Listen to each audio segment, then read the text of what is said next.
আমাদের দেশ প্রগতি করলো, তাতে DSDS unit, diesel hydro treating unit আমরা এনেছিলাম।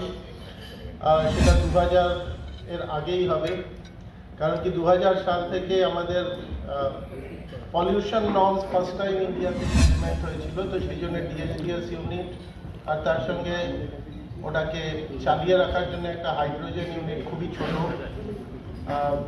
আনা হয়েছিল। তারপরে অনেকদিন আমাদের বিশেষ কিছু আমরা নতুন ইউনিট আনিনি, আমরা একটা লিউব রিফাইনারির হিসাবে চালাচ্ছিলাম। তাতে অনেক পুরনো ধরনের লুব্রিকেটিং অয়েল তৈরি করার ইউনিট ছিল, আর সেই ইউনিটগুলো ধীরে ধীরে নিজেদের অস্তিত্ব ক্ষয় করেছে। আর আমরা এখন আজকের দিনে হলদিয়া রিফাইনারিতে যে লিউব ইউনিটগুলো এনেছি সেগুলো বিশ্বের শ্রেষ্ঠতম ইউনিটস। এই সবে মার্চে আমরা CIDW2 ক্রুড আইসোডিওয়াক্সিং ইউনিট 2টাকে এনেছি। ওটা যে প্রযুক্তির লিউব অয়েল তৈরি করবে সেরকম ইন্ডিয়াতে আর কোনো প্ল্যান্ট নেই এই মুহূর্তে। আর গ্রুপ 3 লুবস বলা হয়, সেই গ্রুপ 3 লুবস বেসিক্যালি ধরে নিন, আপনারা যদি ডোকলামে শুনে থাকবেন যে মারপিট করেছিলাম আমরা চীনের সাথে, তো সেই টেম্পারেচারে -50 ডিগ্রি টেম্পারেচারে যদি কোনো যুদ্ধের অস্ত্র আমাদেরকে ইউজ করতে হয় তাহলে গ্রুপ 3 লুবের দরকার।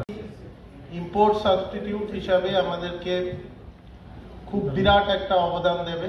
তার সঙ্গে আমরা ইন্ডিয়া এবং এশিয়ার first wet sulphuric acid plant এনেছি।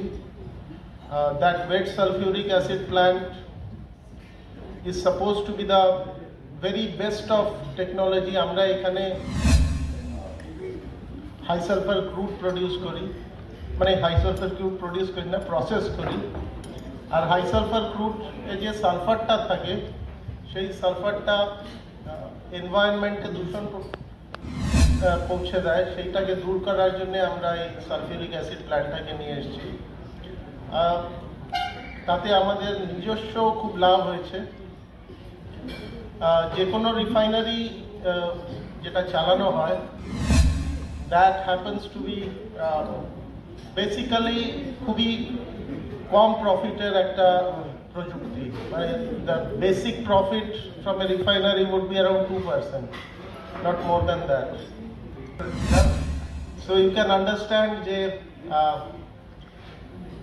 that 3000 crore is only 2% of the capital that we had put in.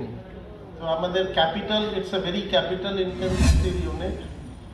আর আমরা এখন আপাতত খুব ভালো করছি। এই বছরটায় আমাদের crude throughput will not be very high. আমরা 8000 মিলিয়ন মেট্রিক টন প্রসেস করার কথা আমাদের, গভর্নমেন্টের সঙ্গে আমাদের যা হয় কন্ট্রাক্ট। কিন্তু এবারে আমরা যেহেতু একটা বিরাট শাটডাউনের মধ্যে দিয়ে গেলাম, সেই জন্য আমাদের এবারের থ্রুপুট হবে 7000 million metric ton, which should have been higher. আমি আমার রিফাইনারির বন্ধুদের বলবো যে we should have tried even harder, কি আমাদের আরও একটু প্রফিট হয়ে যাক। এবছরটা রিফাইনারিজের জন্য খুব একটা সুবিধার না। আপনারা নিশ্চয়ই নিউজ পেপারে দেখে থাকবেন যে Indian oil has made very minimum profit in the Q2.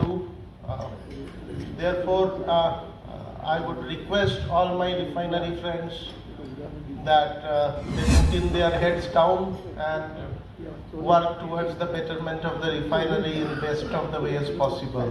From my colleagues that we will do 9 million tons to compensate for the 1 million tons that is lost in this year. Thank you.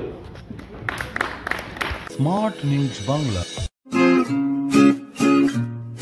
Smart News Bangla.